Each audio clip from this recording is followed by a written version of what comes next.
So a few things before we get started. A few thoughts I had was, my first one was patience is a virtue. And I think as we are embarking on a lot of new activities, new platforms, it's really important that, we are patient and that we are patient with ourselves. I think we really want to do things well and we really can be hard on ourselves. But I think understanding that this is all new learning for us and we're going to make mistakes and that's going to be okay. Even right now, it feels a little odd talking to a screen and to a green dot. But I think that if we give ourselves some leeway to venture out and make mistakes, I think we're going to be okay.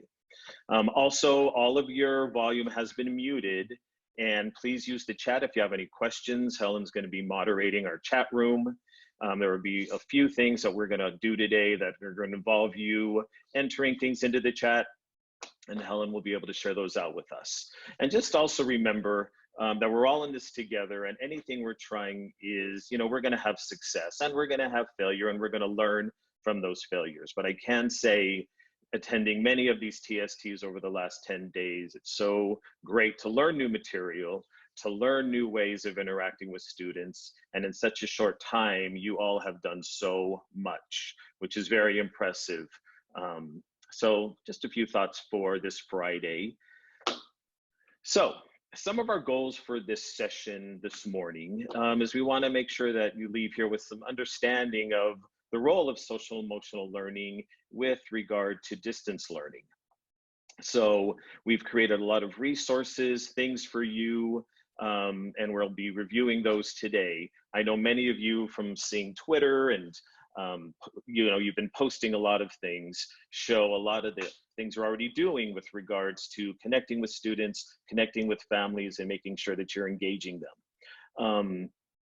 And this is definitely a challenging time for all of us, but you're all doing a great job from what I can see in making those connections. So we're just going to provide some more resources. Our second goal is to provide identified resources that are available to help and support you. And our third goal is to hopefully inspire you to maybe try something new. I know these last 2 weeks as we've been learning about Seesaw and Flipgrid and Google, all new platforms, there's a variety of things that we can do. So we're hoping that this sparks some imagination, some creativity in what you might be able to do with regard to social emotional learning. So one of the first things we want to try is a virtual scavenger hunt. And I've seen this on Twitter, and this is a quick, nice way to kind of engage students, to build community, to kind of convene everyone, okay? So what I'd like for you to do is you have 30 seconds, and I'm going to share with you, I did have a birthday during this COVID shutdown, and my most prized possession, so I got this idea, is go grab your favorite mug or cup, and I want you to turn on your screen. And my kids actually got me this one. If any of you Game of Thrones fans, it's a Father of Dragons, and my kid's name's on the back. So I have my coffee every morning. I can't go to Coffee Bean, but I'm brewing my coffee, drinking my coffee. So you have 30 seconds. Go grab your favorite mug or cup, show it on your screen so we all can see, and you can scroll through and see what everyone has. So go ahead and do that. Nice. Oh, very cool. Are you scrolling through each other so we can all check them out? I see some people have gone to go grab them.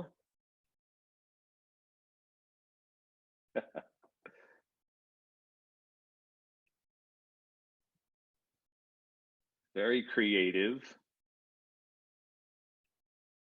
And I don't know about you guys, but every morning when I have my coffee, just looking at this and drinking from this just brings me such joy and happiness. And I think that's what we can just acknowledge, is that these little things really kind of make a difference in our lives, and we shouldn't overlook that.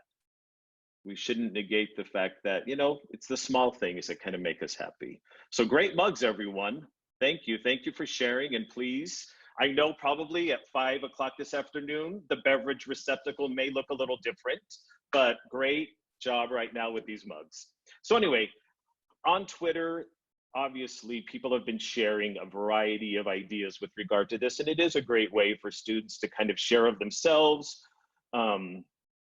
So just another great idea. I know later Annette and Lucetta will be going over some resources to help you kind of design some of these things for your distance learning.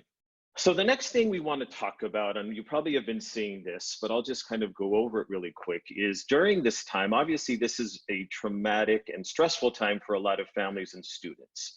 And one of the things we need to remember is this idea that Maslow's hierarchy of needs, those basic needs that students need, that adults need, that families need, really need to come before we can get to any meaningful, impactful learning. And especially at this time with families struggling with being at home, with job issues, with food needs, those basic needs really need to be met before we can engage students in any type of meaningful learning. And if we can keep that at the forefront, that's going to really help us lower that effective filter of the need to make sure that we're delivering great instruction, which we need to do, but really trying to connect and figure out what do our families and students need to help them be successful during this time.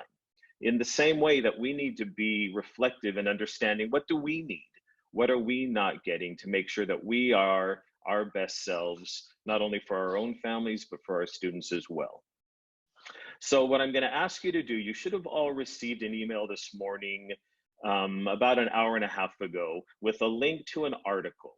And I'm going to go on that article. If you would please, hopefully you've opened up that article. You have a separate page where you can read this article as well as still involve yourself in the Zoom. But we're going to take about 7 minutes to read this article by Jeff Duncan Andrade. And he is a high school teacher in Oakland, and he also teaches, he's a professor at San Francisco State University who does a lot of research with equity and with students who are socioeconomically disadvantaged. So what we're gonna do right now, and his article is titled "Why Critical Hope May Be the Resource Kids Need Most from Their Teachers." So what I'd like you to do now is go ahead and open that link and have a separate tab for it so you can read it on the side, a separate window. And as you read it, I want you to think of a few things. I want you to think what resonates with you most from this article. And I also want you to think of, at the end, after you think about that, what might this article inspire you to do in your distance learning plan, with your students. I want you to kind of think about that. And after we're done, and after you're done reading, if you would type in the chat those two things, what resonates with you and what might this article inspire you to do. Okay, does everyone get that? I'm now going to bring the article up. Here it is. So can everyone access this article?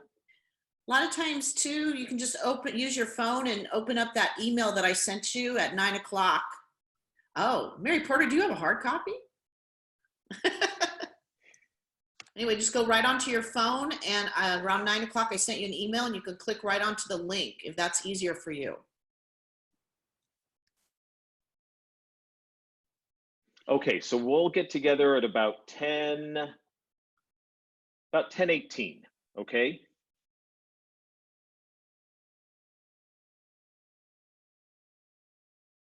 Okay, if you would take a minute to maybe just type in a few things that resonate with you, or what might this inspire you to do.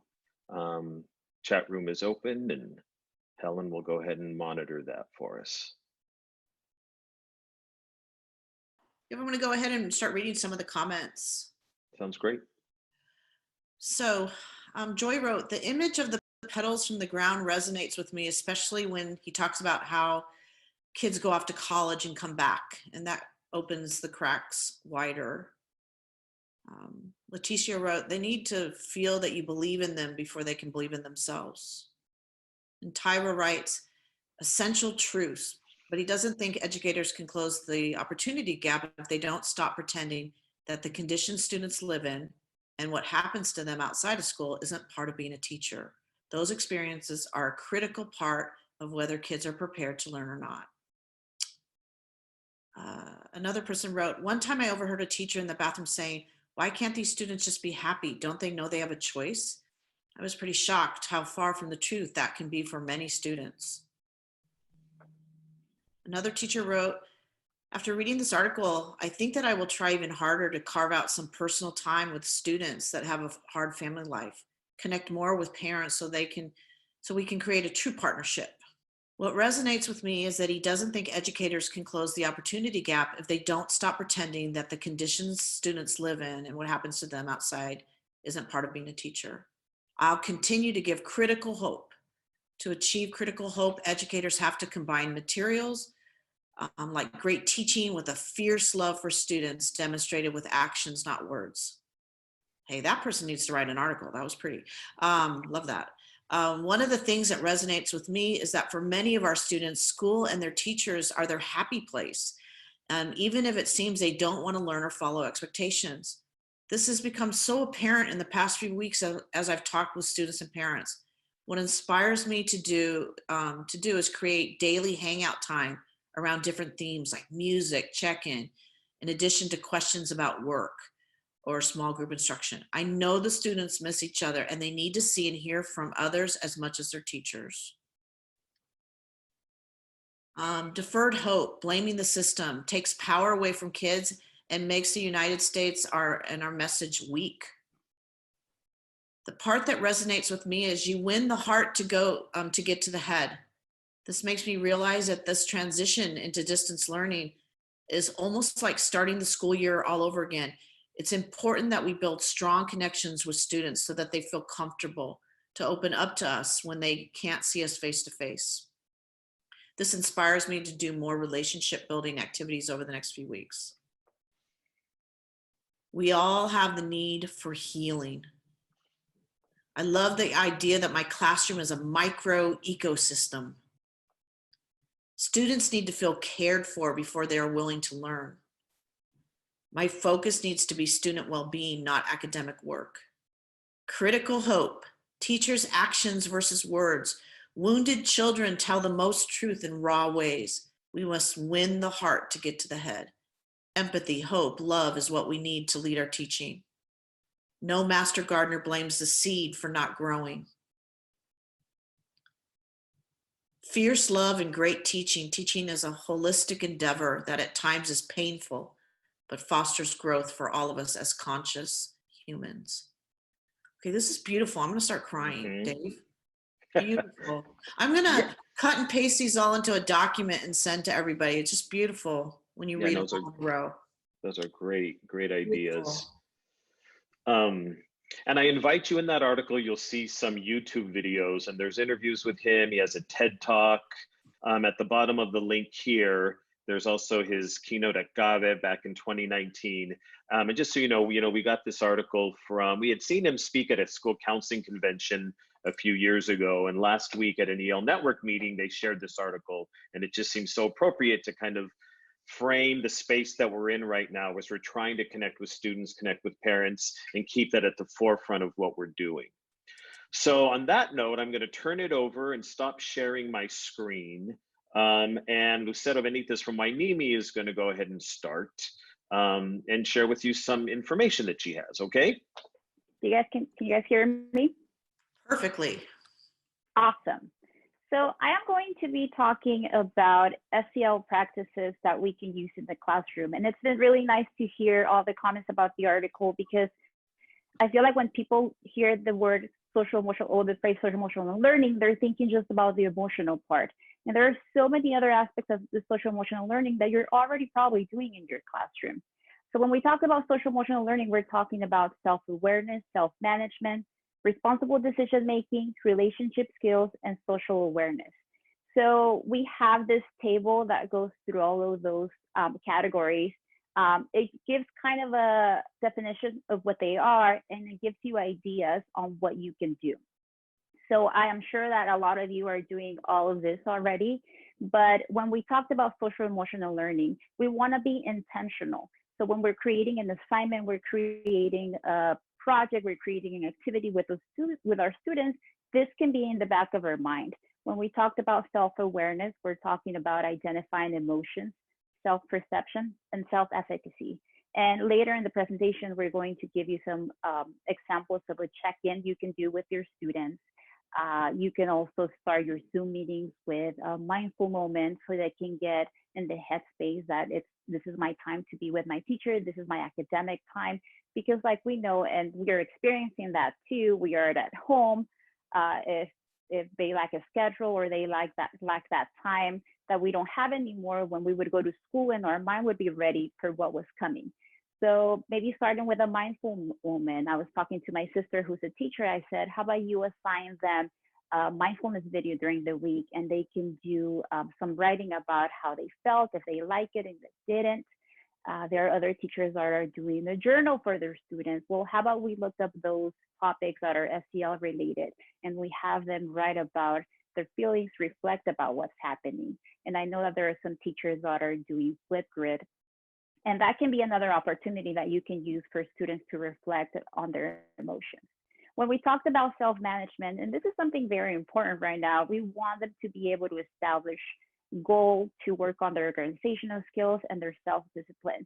And as an adult, that's something that I'm struggling with right now, just because we're spending all of our day at home and we need to figure out a way how to spend our time, how to create a schedule. That can be another assignment for your students. You can ask them to send you to create a schedule for what their week is going to look like.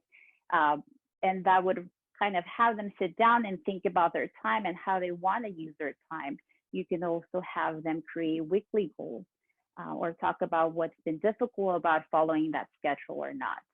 When we talked about responsible decision making, we're talking about evaluation of consequences, constructive and respectful choices.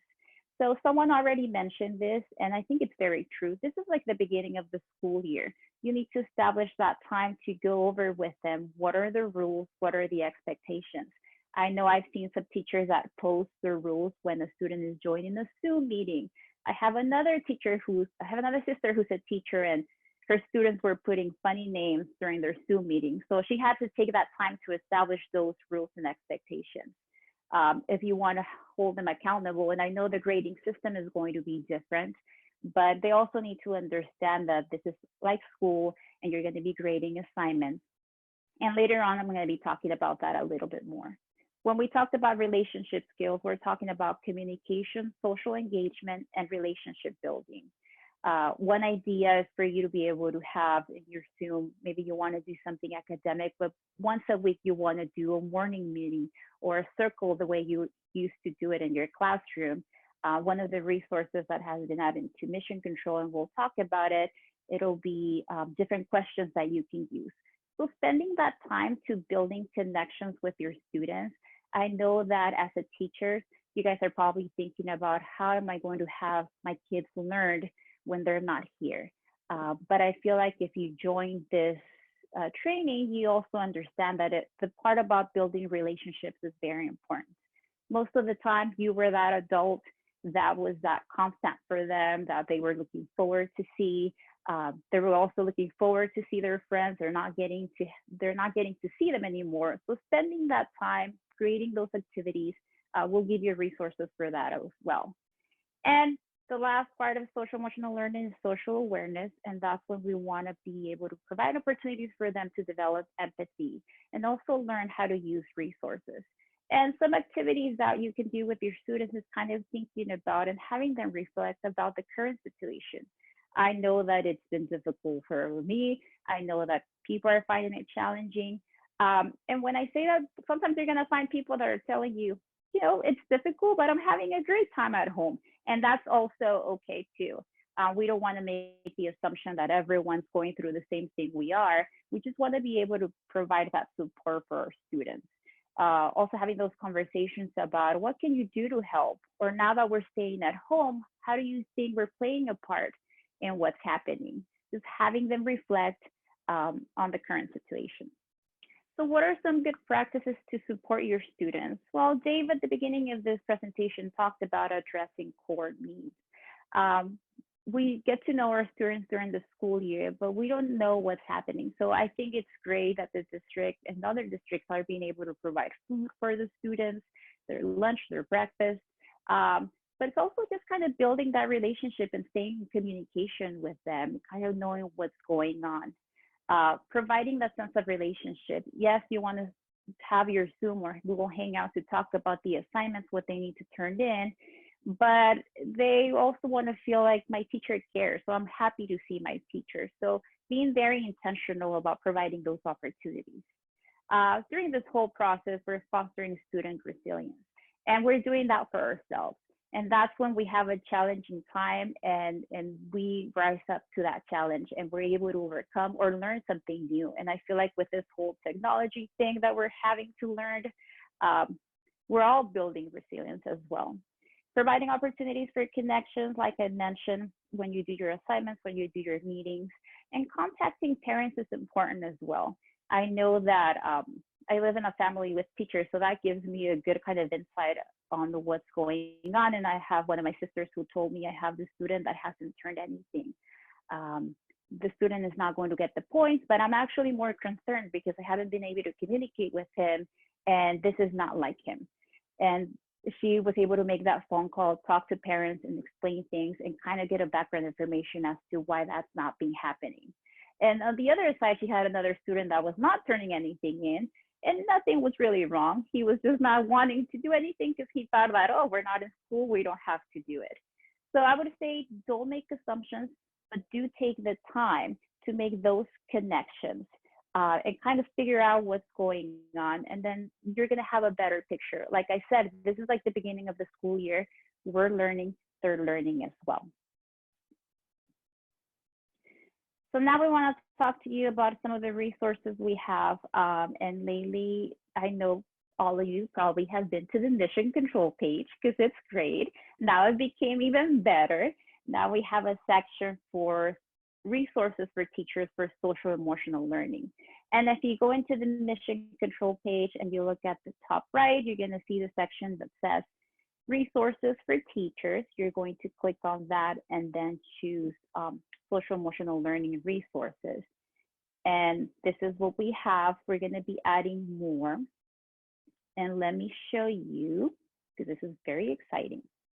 This is all here for you. In this part, you're going to have access to daily social emotional lessons. So here's the link when you click on it.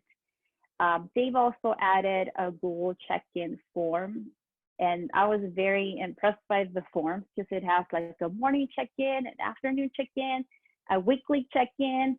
That's something that's already in there for you. And it'll just give you an idea, you know, and as a class, you also want to know, am I assigning too much? Are they struggling with certain assignments? It'll give you this feedback that you don't have now because you're not in the classroom. If you're interested in doing restorative circles and you're wondering, oh, I think I left my questions in the classroom, what am I going to do? We have resources for you regarding that. And those are just some questions that you can use when you open your meetings with your students. And the other one is virtual connection activities. And I really like this one. As you can tell, I'm very excited about all the activities. But these are 20 activities that you can do on Zoom or Google Hangouts. So it's pretty cool because, you know, I know you guys already have a lot of things that you need to be working on. And this is a resource that's already in here. You know how David started the meeting with having us show our mugs, and this is something that you can do with them as well. So this is mission control. This is for you to use and to have resources. We'll work on adding more. And if you want to see anything else, or if you find anything that you think we should add to this, you can email Dave or us to let us know. So this is resources for teachers. And now I am going to ask Annette to talk to you about the counseling coordinating site that we have for families. Lucero, is the Google form in English and Spanish? It's only in English now, but we'll work on translating it. All right, thank you. Annette, you're good to go. Let me unmute myself. I'm gonna go ahead and share my screen. Awesome. All right, so as we've been talking, we've tried to put together these resources for you. We know there's a lot out there. We've been overwhelmed with how much is out there, and a lot of really good stuff, but we wanted to house some of those things here within our district where you can easily access. So we created this counseling corner. Some of you may have already been into it. I know I shared it with BARD staff, so any BARD people here, you're gonna get a little review again. But we put together this website that has a lot of different community and video and just different resources. I'm gonna quickly go through some of it. It's pretty easy to navigate, I think. That's the feedback that we've gotten, and it's very self-explanatory, but I do wanna highlight a few parts. Everything that's on the website and the front page are also tabs at the top. So I'll go ahead and go into the social emotional learning. Lucero just shared in the mission control that she, the section where it's talked about daily SEL lessons. So that's gonna link you right into this. And so I wanted to just quickly show you these 3 different social emotional learning lessons available to you. First, if you click on the daily SEL lesson, it's going to take you to the site where they've been posting a daily lesson based on a weekly topic. This week they've been doing self-awareness through mindfulness. You can look through this. If you click on here, it'll take you straight to the lesson. If you want to see any of past ones, you can scroll through and access any of them. Last week, it was about growth mindset. So this is, again, kind of like Lucero mentioned, something that's already done and easy, and you can link it to your Google Classroom if you want, and assign it on one of the days for kids to go do. And it's just ready for us to go. For those of you who are in middle school, there's EQ in your PJs, or if you have a high school student at home, this website here has, again, lessons that are available and that are more appropriate for the older students. This week, they're looking at managing stress before it manages you. So Keith Matheny, who's been a speaker for us, and a lot of you heard him, he's the one that's putting up these videos and these lessons. And if you scroll down, you can see there's additional handouts. There's video links, there's some Spanish translations, and just a lot more resources that they offer. So middle school staff, make sure you check this one out.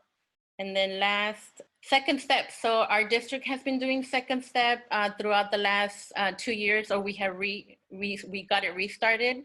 And so those of you in elementary, second step has released a lot of their emotion management lessons. They're recorded, they're already done, so you don't even need to worry about doing them. So we link them here. I'll click on where it says lesson guides, so you can see what that looks like. You can see the different topics that they're offering within, the grade levels, how many minutes, the first one's 12 minutes, and it's got a lesson guide. So if you've been doing second step in your classroom already, this is a good way to continue that, because that's something that the kids know, and that's something that that had been going well, and really kids were enjoying doing that. So, all right, and then briefly, there's community resources on the site. You can look here, direct parents to this so that they can see where the meals are being offered if they don't know. We also listed some of the main community agency resources on here. I always see a lot, like long lists. We didn't want to put everything in there. We put just kind of some of the main ones where they can easily access that crucial information. In particular, food share. I updated the resource list here. It'll take them straight to which food banks are available and open. And then obviously 211 will have a lot more detail. There's some video links. Some of these you may already know about. We try to update it every so often as well. We didn't put a lot. We don't want to overwhelm, but we put a few key ones, and we'll continue updating and just adding more to it. We have a book list that's separated by different topics: anxiety, feelings. I know there's growth mindset and positive thinking, mindfulness. Some of them have, it says YouTube on it. If you click on it, it'll take you straight to a read aloud that's on YouTube. Puppy Mind. Okay. Will these links be posted in Mission Control? This is all in the counseling website, and we can link it from Mission Control so that it can take you straight there. I think that's something we can do, right, Yeah. Dave? And actually in Mission Control, if you go into social emotional learning on that webpage, right beneath it says to access the counseling corner website, click here. So in Mission Control under social emotional learning, there's a click here to access the counseling corner. Perfect. Are the second step videos in Spanish? Not the ones that they recorded, no. However, if you are a teacher who's been doing second step and you have, you already have an account, all the stuff that they already did offer in Spanish is still available for you. Thank you. There's a list of apps. We only put the ones that are easily available for free for now. As we hear of more, we'll add them, but these are just some simple apps that could be used to help students during this time. And then I want to show you really quick on the activities. So one thing I didn't mention is that this website is for staff, it's for parents, it's for kids. We really wanted something that could be useful for everyone. So that's why, you know, those other check-in forms that are in the Mission Control, we didn't put them on this one because that's really more for you, for teachers. But for example, here in the activity section, one thing that we're excited that we didn't do, this is something that we borrowed from someone else, is this virtual calming room. So I'm gonna click on it really quick. This is thanks to the Oseo School District, but they created this calming room that has, you know, sounds and music. So if you're looking for some relaxing music, and they have like different kinds, guitar, piano, or sounds. My favorite is the rain. I love to hear the rain. So if I could have the background of the rain, that helps calm me down. It's got some visual relaxation videos. There's one of a tank, a fish tank down here, really colorful and pretty. I think my favorite section in this virtual room is the guided practice. It has some videos on breathing, relaxation, and some exercise. Specifically, the videos they posted are yoga for depression and yoga for anxiety. You know, I think in these times, a lot of us are going through a lot of these emotions. And so it's really good for us to do things that help us manage those feelings. And I'll talk a little bit more about that in a little bit. They also have, you know, a list of resources as well as some apps. But this virtual room is really cool. And I've started seeing others pop up. So if we find some other ones that offer other things, we might add it onto here as well. All right. All right, the virtual, the calming room is a big hit in the chat room. Yeah, it's like I said, we were really excited when we saw it, and Dave was like, let's make sure we put it on here. I think 20 people just quit and left to go to a virtual calming room. So we've halved As long as it's our- not storm and thunder. Thanks, as long Annette. as it's not storm and thunder. And I've even shared it with my family members. I told them, hey, go check this out, you know, and it's just, like I said, I found it really useful personally. Mm-hmm. And then the last part I want to show you is if you click on schools, you're going to see all the schools listed. We each have a sub page, and all of this is a work in progress. So we're also focusing on adding things that maybe are more specific to our school, that maybe I know I've asked staff to let me know, is there something that you're hearing from kids that you think we need? So I want to work on that. I'm going to show you Beach really quick. So there's Stacy, and she added a few things. Seems like they're doing a spirit week. So again, that's specific to her school that she's helping out, right? Another one I'm gonna add, show you, you know, at a minimum, what you will find in the school sites is that everyone has our contact information and our referral forms. At a middle school, they're since they split between two, so they have which ones are for sixth graders, which ones are for seventh and eighth graders, or however they split it up. And then they added a few things at the bottom. So each of the subpage are at different levels of how much content it is. But like I said, at a minimum, if you need to make a referral, or or a parent says, how do I make a referral? These forms, staff can use them as well as parents can use them. And then in some of us, in our subpages, we've also added a student referral or check-in form as well. So that's something for you to make sure you check out and know what's on your site. And again, talk to your counselors if there's something that's popping up in your site. Let them know so that they make sure that they offer some stuff on there, but also that we talk about it when we meet as counselors, because then we can work on something that maybe we add to the general website. Because if it's something that's coming up in all the different schools, then we need to add some more resources for you. We want to make this useful and helpful for you. So that's the website. We have a comment. Yes. It says, wow, these are fantastic resources. The fierce love of our counselors are on full display for the district. And a suggestion that we should change our logo to the heart-brain connection during distance learning. Also pointing out that the Greater Good Science Center out of Cal Berkeley also has some nice resources as well. Okay, we'll check those out. So now I want to take a few minutes to talk about self-care.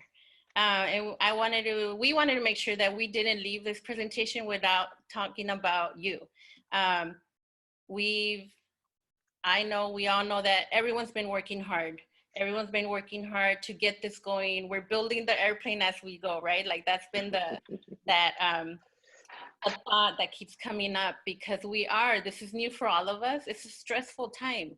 And I've noticed that, and I know this is how I am anyways, but we're very focused on getting all these things for the kids ready. We're making sure that families are fed, make sure families have the tech they needed. So we're taking care of everyone else, but we need to make sure that we remind ourselves to take care of ourselves, because these are stressful times and we were just kind of thrown into this.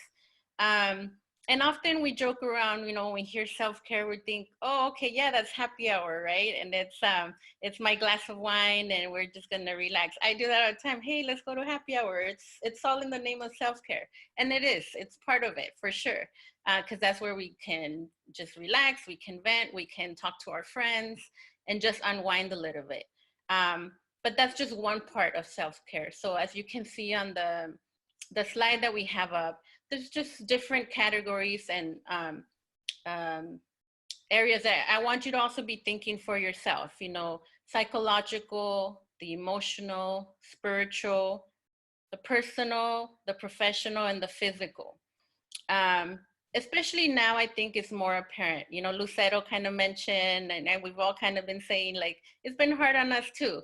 I'm having a hard time just getting, going. Now I'm better, but at first, that first week after we closed down, I know it was kind of like deer in the headlights, like, what is happening? What are we doing? Everyone's kind of like frozen.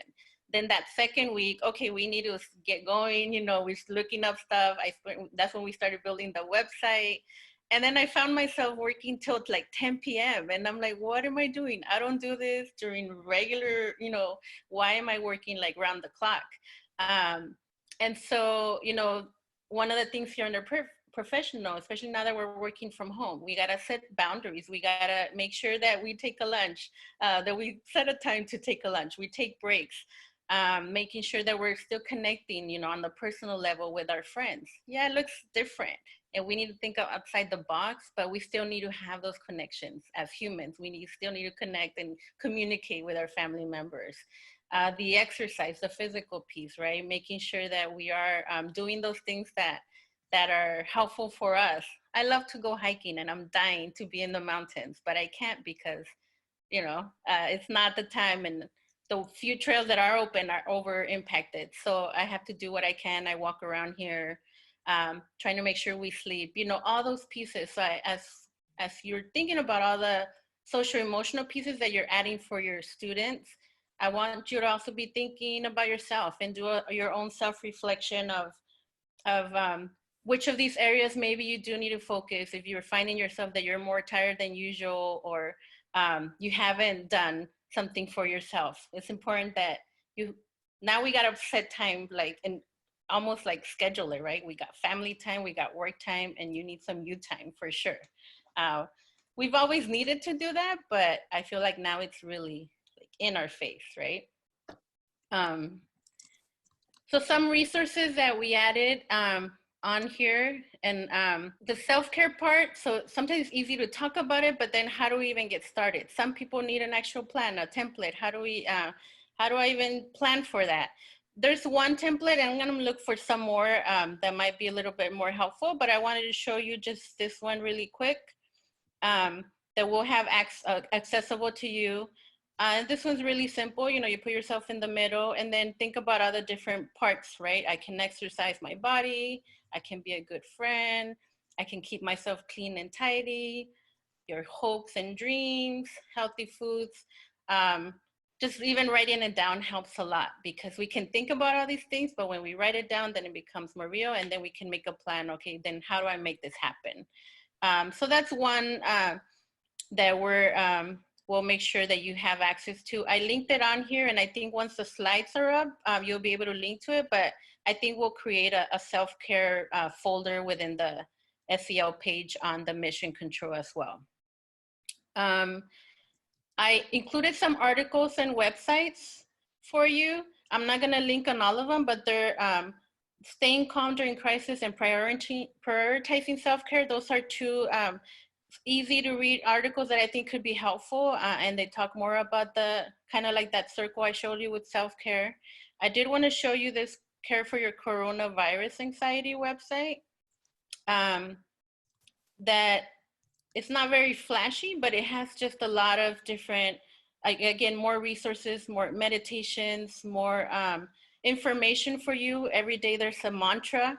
I choose to focus on what I can control. I mean, I think that one's super important right now, because we can't control a lot of what's going on. And then you can hear this meditation. So it's just a good clearinghouse for a lot of this mindfulness and just self-care strategies for you to use. And then last, I'm not gonna show you the video. It's about 20 to 25 minutes.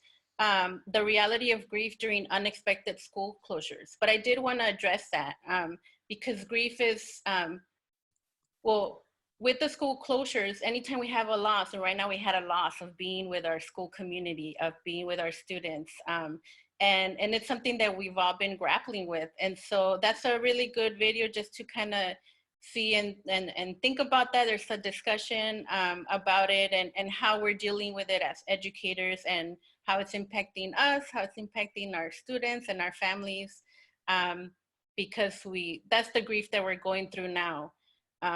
There's there's a grief beyond that. Obviously, we're in this time of the COVID-19, and as it goes through, it's coming in waves. All that, I know that in the long term, we're gonna be dealing with grief, you know, in terms of losing loved ones. I know some of us have already been impacted in that way. And so it's important that we also keep that in mind for yourself, and making sure that you seek some help if you need to, but also as our students and families are impacted directly due to the virus and the grief that they're gonna go through. And that's also something that I'm already thinking in terms of the fall, we're gonna need to be prepared for that. So I just wanted to make sure I included that. And again, as we add more resources into the folder in the mission control, then we'll make sure to add some more resources for that. And with that, I'm gonna stop sharing and pass it back to Dave. Okay, well, I hope this Zoom today kind of helped you with some resources, some information. And here we just want to figure out how can you incorporate these into your distance learning plan. And over the last 10 days, you know, Liz has done a lot of trainings on Seesaw, Flipgrid, Google questions, check-in questions. And as I was sitting through those, I thought, wow, there are so many opportunities to incorporate SEL with these platforms. And I know you guys are much more creative than we are.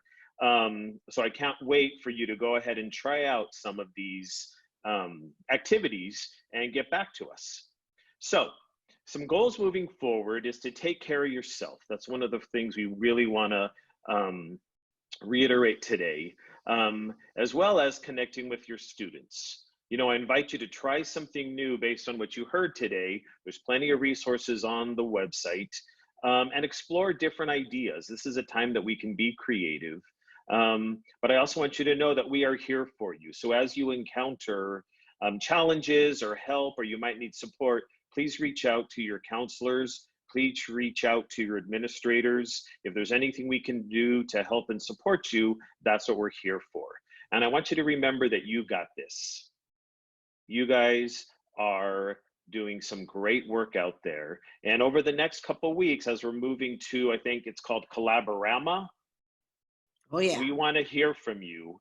So in a few weeks, please, we're going to be reaching out because we would like for you to share some of these SEL practices that you're doing to help engage students during this distance learning time. Okay?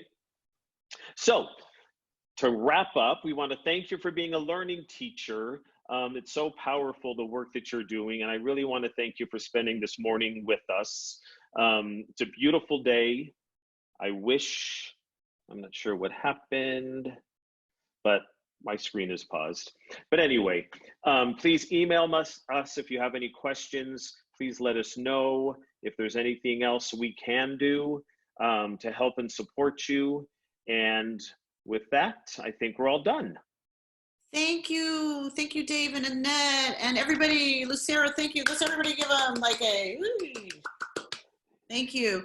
Thank you very much. We got some really great feedback. I want to let our presenters know. A couple people said this was just one of the best Zooms ever. I love the content. Love that there was a poem from Tupac that was featured, and the positivity with that. Just a lot of good feedback. So thank you, Annette and Dave and Lucero. We really appreciate it. Have a restful weekend. Get into that virtual calming room. All right? All right. And we'll see you on Monday. Have a great weekend. Thank you.